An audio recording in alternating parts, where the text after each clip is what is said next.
वास्तुकलेला जर आपल्याला समजून घ्यायचं असेल आणि त्याचा आवाका आपल्याला जर समजून घ्यायचा असेल तर आपल्याला 6 कोटींचा आश्रय घेणं सोयीस्कर ठरतं. त्या 6 कोटी कुठल्या? तर पर्यावरणीय किंवा आदिम, दुसरी लोकवास्तुकला, तिसरी धर्मनिगडित वास्तुकला, चौथी गरजू वास्तुकला, 5वी विकाऊ वास्तुकला आणि 6वी कला वास्तुकला. आणि ह्या 6 कोट्यांना आपल्याला जेव्हा बघायचं असतं तेव्हा जमीन, भिंत आणि छप्पर हे वास्तुकलेचे प्राथमिक घटक आपल्याला समोर आणावे लागतात. तसंच त्याच्याच बरोबरीने दरवाजे आणि खिडक्या. तेव्हाच आपल्याला त्याचं कुठेतरी ज्ञान होऊ शकतं. तर आता ह्या 6 कोट्यांपैकी कला वास्तुकलेकडे आपण जरा जवळ जाऊन बघूया.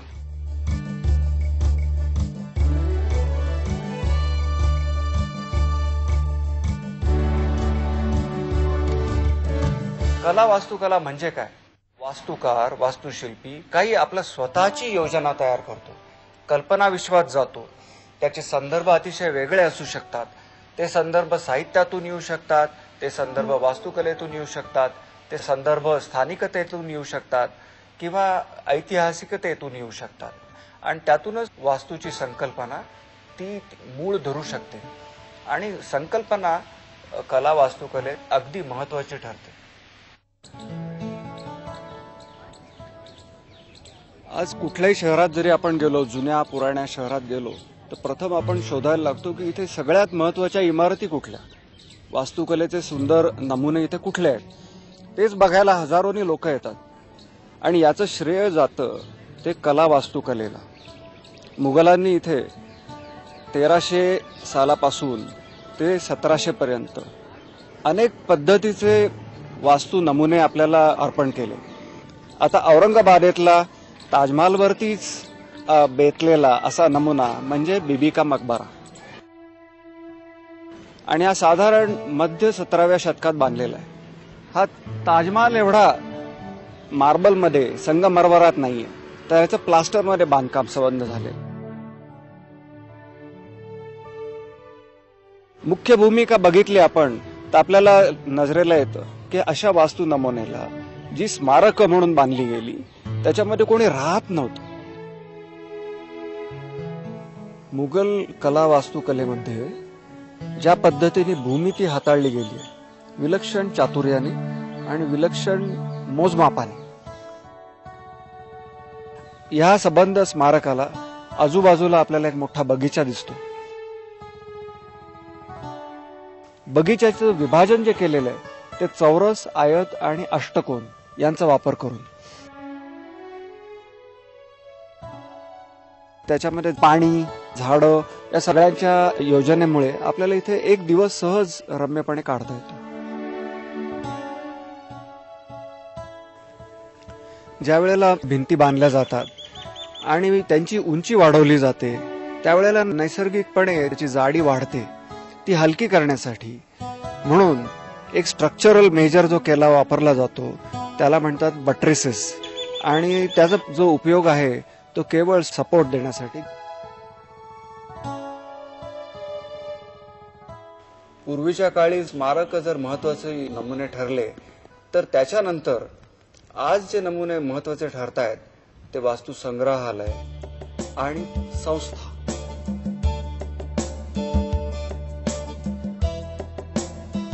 वास्तुकलेमध्ये संस्थांसाठी संकुलांची निर्मिती करायची हा एक स्वतंत्र विषय होऊ शकतो. आणि याला एक विशिष्ट परंपरा आहे वास्तु इतिहासामध्ये.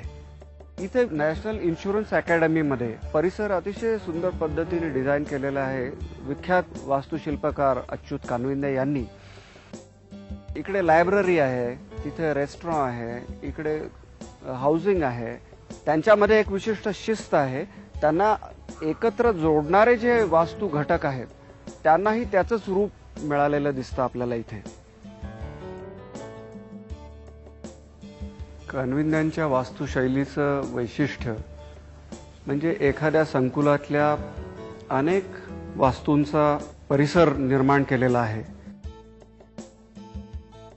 त्याच्यातली प्रत्येक वास्तूचं रचना अतिशय कल्पकतेने केलेली आहे. आता आपण लायब्ररीत आलो. इथे लायब्ररीची योजना करताना त्यांनी नैसर्गिक प्रकाश आणि हवा, खेळती हवा यांचा वापर संबंध इथे केलेला दिसतो, जिथे ही जी स्टॅक्स आहेत पुस्तकांची त्याच्यात सुद्धा नैसर्गिक प्रकाश छान आत आलेला आहे.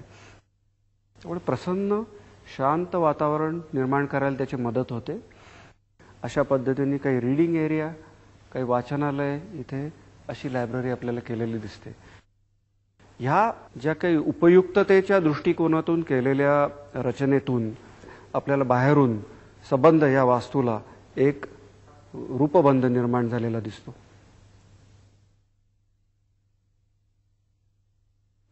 वास्तुकलेमध्ये जसं वास्तुशिल्प ते आकार प्रधान असतं आणि वास्तूचा रंग, तसंच पोत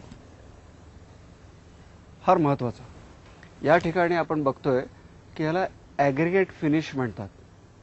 म्हणजे ही जी खडी आहे, खडीचा गिलावा करून भिंतीला लावणं म्हणजे ॲग्रिगेट फिनिश, आणि याच्यावरचं सिमेंट धुवून टाकलेलं आहे. म्हणून आपल्याला जे दिसतं ते ऑलमोस्ट म्हणजे अगदी नैसर्गिक दगड कसा असावा तसं दिसतं.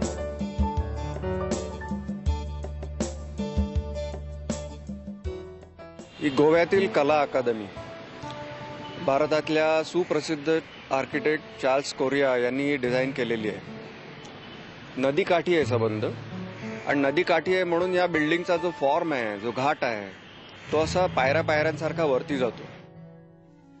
याच्यासाठी संबंधची रचना आहे की एकमेकात मिळून मिसळून केलेल्या आयतांनी केलेली रचना आहे. तिसरी गोष्ट इथे महत्वाची अशी आहे की आधुनिक वास्तुकलेने ज्याच्याकडे पाठ फिरवली होती अशी भित्तिचित्र, संबंध भिंतीवरती एक भासमय चित्रकला करायची, ही पुन्हा इथे याचं पुनरुज्जीवन कोरियानी केलेलं दिसतं.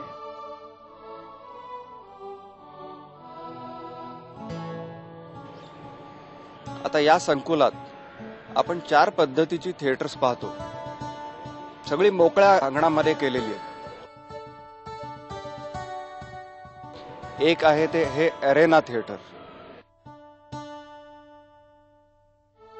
दुसरं आहे ते इंटिमेट थिएटर, जिथे अतिशय जवळीक साधता येते, प्रेक्षक आणि कलाकार यांच्यामध्ये जवळीक साधणारं थिएटर. तिसरं आहे ते ओपन एअर थिएटर. अशी 3 मुख्य थिएटर्स, आणि एक पलीकडच्या साईडला एक थिएटर आहे, ते समारंभासाठी वापरलं जातं. अशी 4 थिएटर्स इथे चार्ल्स कोरियानी योजलेली आहेत. दुसरं एक आपल्याला पाहता येईल की इथे ज्या गच्च्या केल्या आहेत, या सगळ्या गच्च्या प्रत्येक वर्गाला, प्रत्येक कक्षाला जोडलेल्या आहेत. अनेक इथल्या ज्या प्रायोगिक संस्था आहेत, नाट्य संस्था आहेत, त्या सगळ्या याचा वापर करू शकतात. म्हणून या बिल्डिंगचं, या वास्तूचं यश याच्यात आहे की प्रत्येक जागेचा फार कल्पकतेने केलेला वापर.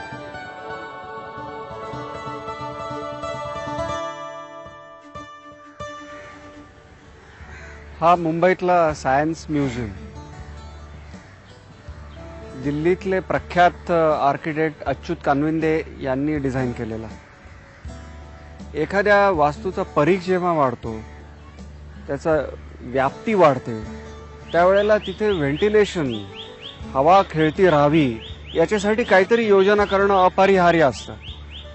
तेव्हा या वास्तूमध्ये आपण बघतोय की नळकांडी वरती आलेली आहे. ही सगळी नळकांडी ह्या एवढ्या मोठ्या वास्तूला हवा खेळती ठेवायला मदत करतात. तर वरती मेकॅनिकल पंखे लावलेले आहेत, त्याच्यामुळे ती संबंध वास्तूमधली गरम हवा बाहेर फेकली जाते. याला मेंटेनन्स लागू नये अशी अपेक्षा, परंतु तरी आपण बघतो की इथे तसा मेंटेनन्स याला जरुरी आहे, आणि तो जितका करावा तितकी बिल्डिंग व्यवस्थित राहील, अनेक वर्ष टिकेल. वास्तुकलेमध्ये वर्गीकरण करणं फार आवश्यक ठरतं. आता इथल्या महेंद्रच्या गेस्ट हाऊसमध्ये आपण बघूया की स्थानिकता आणि संदर्भता किती महत्वाची आहे. आता आपण इथे महिंद्रांच्या व्यवस्थापन केंद्रात आहोत. नाशिकच्या जवळचीच वास्तू आहे, पण नाशिकपासून दूर. याची निर्मिती केली आहे नाशिकमधले अतिशय कल्पक असे आर्किटेक्ट आहेत संजय पाटील त्यांनी. सर्वात महत्वाचं याच्यातलं जे काही घटक आहे तो म्हणजे छप्पर. अनेक छपरांची मांडणी आणि त्यांची जी रचना आहे त्याच्याद्वारे या वास्तूची निर्मिती झाली आहे. उदाहरणार्थ आता चौरस एखादं कक्ष असेल इथे, तर त्याच्यावरती आपल्याला छत घालायचं आहे, त्याच्या शेजारी दुसरा आयत ठेवायचा आहे. असं करत असताना मध्ये अंगणांची योजना तयार होते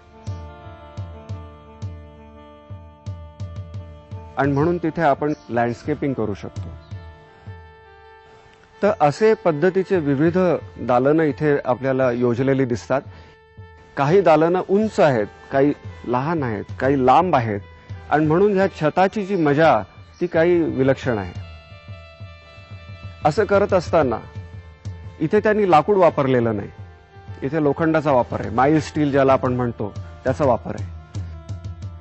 स्तंभ हा वास्तू घटक असा आहे की तो विविध पद्धतीचं नाट्यमय पदार्पण करू शकतो वास्तुकलेत.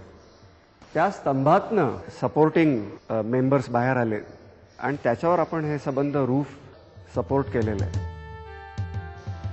तसंच आपण जिन्याकडे जर बघितलं तर जिना हा एकटाच असा एकच वास्तू घटक आहे की जो काहीतरी एक विशिष्ट नाट्य निर्माण करू शकतो, कारण तो तिरका असतो. इथला जिना म्हणून या संबंध मुख्य लाऊंजमध्ये महत्वाचा भाग म्हणून आलेला दिसतो. आपण बैठी वास्तू आणि गगनचुंबी वास्तू याच्यात फरक आहे आणि दोघांनाही वेगळ्या पद्धतीने हाताळावं लागतं. ते आपण आता कांचनगंगेत बघूया.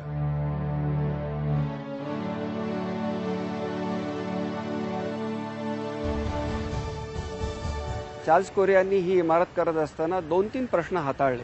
एक म्हणजे मुंबईचं हवामान आणि वास्तूला त्या हवामानाकडे कशा पद्धतीने बघता येईल. म्हणजे प्रत्येक फ्लॅटला चारी बाजूला गच्ची व्हरांडे कसे देता येतील, हवेशीर आणि प्रकाश कसा मुबलक फिरवता येईल असं बघितलं. दुसरं जे बघितलं ते जो प्रख्यात वास्तुशिल्पी ल कॉर्बुझिए यांनी एक इमारत निर्मिती केली होती मार्से फ्रान्समध्ये. त्याच्यामध्ये सुद्धा प्रत्येक अपार्टमेंट असं विविध पद्धतीने रचलं गेलेलं होतं. त्याच्यामध्ये लेवल्स होत्या, काही प्रमाणबद्धतेचे निकष होते. तेच निकष पुढे घेऊन जाणारी ही वास्तू आहे. हे 2.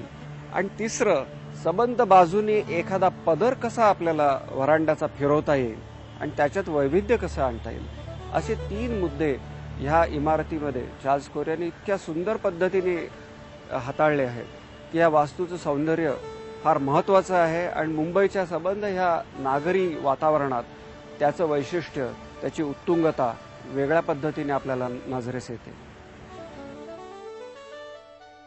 उत्तुंग वास्तूनंतर आपण बघूया जेरार्ड डकुनाचं काम. वास्तुकलेच्या घटकांमध्ये भिंत आणि खांब 2 महत्वाचे घटक ठरतात. आता याच घरात बघा, जेरार्ड डकुना यांनी सुंदरपणे डिझाईन केलेलं घर आहे. त्यातच भिंतच कधी खांब बनते, कधी खांब कमान बनतो.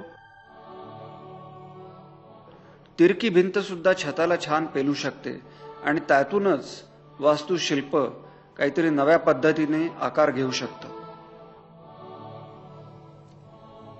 कला, वास्तुकला म्हणजे काय?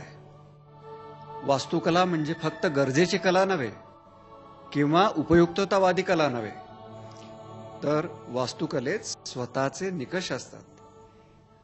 आता इथली जी शाळा बांधलेली आहे, लहान मुलांचं जे प्ले स्कूल आहे, हे प्ले स्कूल नुसतं खोल्या बांधूनही झालं असतं, पण तसं इथे वास्तुकारानं केलेलं नाही. त्यांनी लहान मुलांचा अवकाश त्यांच्या नजरेतून शोधायचा प्रयत्न केला आहे. मुलं शाळेला येतात तीच मुळी घसरगुंडीने उतरून लहान मुलं एकमेकांना कसं शोधतील, लपंडाव कसा खेळतील, शिवाशिवी कशी खेळतील, कुठले रंग त्यांना वेधून घेतील, भातुकलीत कोणती जागा ती निवडतील, असा विचार केला तर त्या शाळेचा आकारच बदलून जातो. या वास्तूचं वैशिष्ट्य म्हणजे विटांचा संरचनेसाठी केलेला कल्पक आकार. आता आपण ते सर्व आज जाऊन प्रत्यक्षच पाहूया.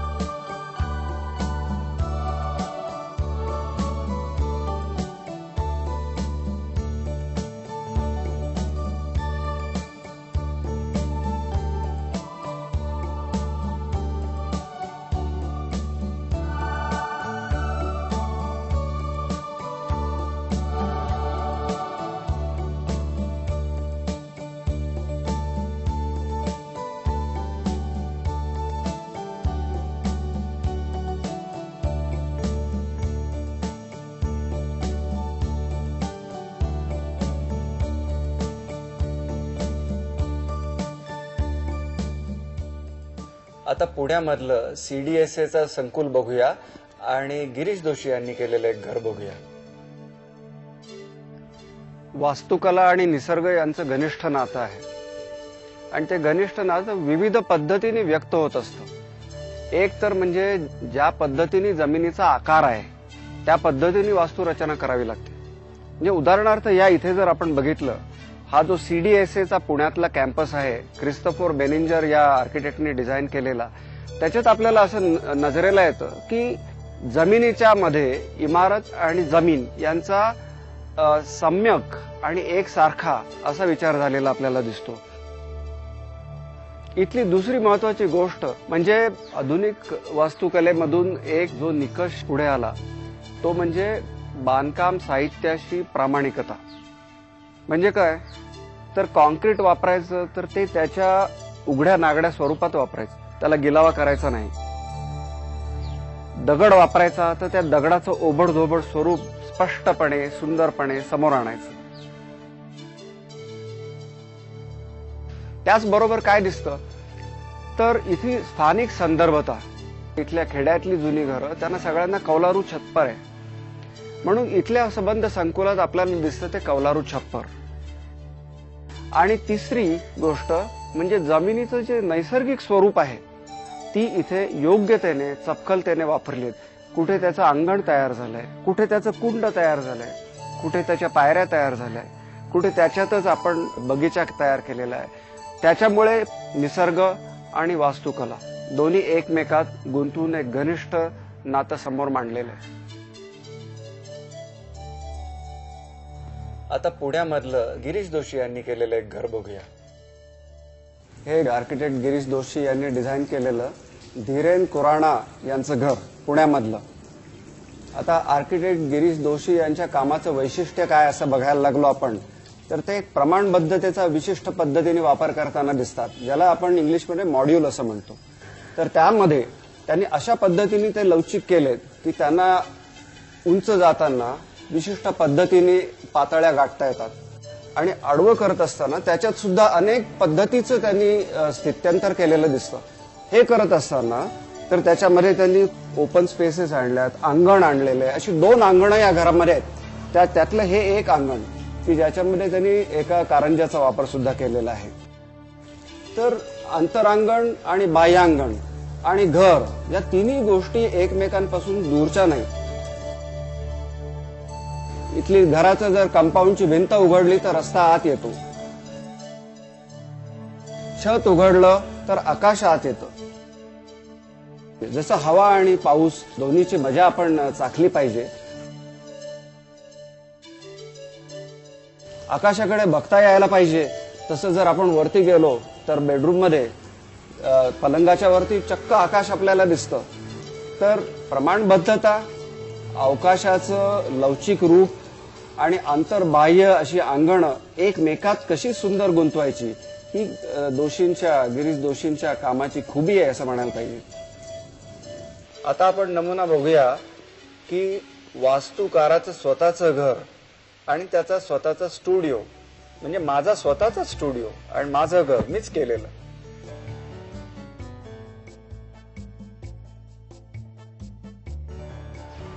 कला वास्तुकलेमध्ये सौंदर्यदृष्टी कुठूनही येऊ शकते. त्याचा आवाका अतिशय मोठा असतो. साहित्यातून येऊ शकते, लँडस्केपमधनं येऊ शकते. आता ह्या घरामध्ये आपण बघतो की अनेक विविध पद्धतीचे आकार एकमेकात गुंफले गेलेले आहेत. जणू काही अनेक घरांचं हे घर झाले. सबंध घराला एक त्रिमितीय असा घाट आहे, अशा भूमिकेतून या घराकडे बघितलेलं आहे. प्रत्येक खिडकीची रचना करताना सुद्धा अनेक गोष्टींचा विचार करावा लागतो. उदाहरणार्थ सूर्याचे किरण कुठल्या दिशेने, केव्हा, कुठल्या महिन्यात कसे पडतात त्याच्यानुसार खिडकीची रचना होऊ शकते. आणि या ठिकाणी आपण केलेली बघतो की तो पश्चिमेकडचा जो सूर्यकिरण आहेत ते डोळ्यावर येऊ नयेत, कारण आत स्टुडिओचं काम चाललेलं आहे. वरती हे कव्हर जे केलेलं आहे त्याच्यामुळे पाऊस थांबवता येतो.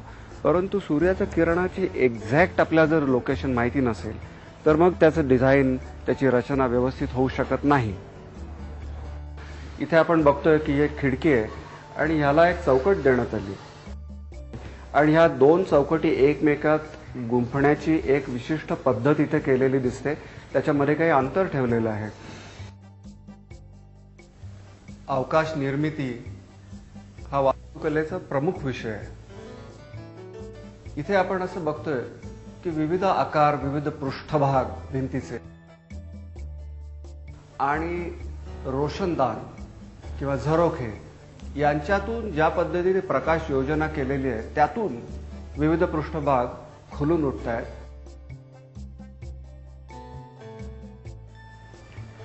सर्वसाधारणपणे इमारतींना 4 देखावे असतात, 4 दृश्य असतात किंवा 4 एलिव्हेशन्स असतात. पण अशी एक थिअरी आली, लो कॉर्बुझेने सांगितलं की 5वं पण एलिव्हेशन आहे, वरून सुद्धा बघता येतं.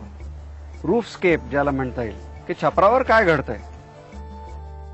तसंच इथे आपण बघतोय की विविध आकार आहेत. हे रोशनदान आहे, इकडे छप्र आहेत, इकडे पाण्याची टाकी आहे. या सगळ्यांचं मिळून एक विशिष्ट आकार दृश्य करायचा प्रयत्न इथे केलेला दिसतो. आत्ता आपण पाहिलं कला, वास्तुकला म्हणजे काय ते. तर याच्यामध्ये इतक्या विविध अंगांनी याच्याकडे बघता येतं असं आपण लक्षात घेऊ.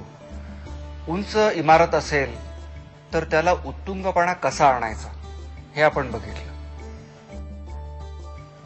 त्याच्यानंतर जर पसरट इमारत असेल, समुद्रकाठची इमारत असेल तर कुठल्या पद्धतीने आपण त्याच्याकडे बघायचं, ती उंच बांधायची का पसरट बांधायची, ती कशी बांधायची असं बघितलं. संकल्पनेला चित्रकलेची, शिल्पकलेची जोड कशी द्यायची असं आपण बघितलं. आणि संकल्पना कुठे स्फुरतात, कुठे विरतात, त्यांचा विस्तार कसा केला जातो आणि त्याचं जे काही बारकावे आहेत ते रचनेतून कसे आणायचे याच्यातूनच त्याचं रूप साकारत असतं हे आपल्या ध्यानात घेतलं.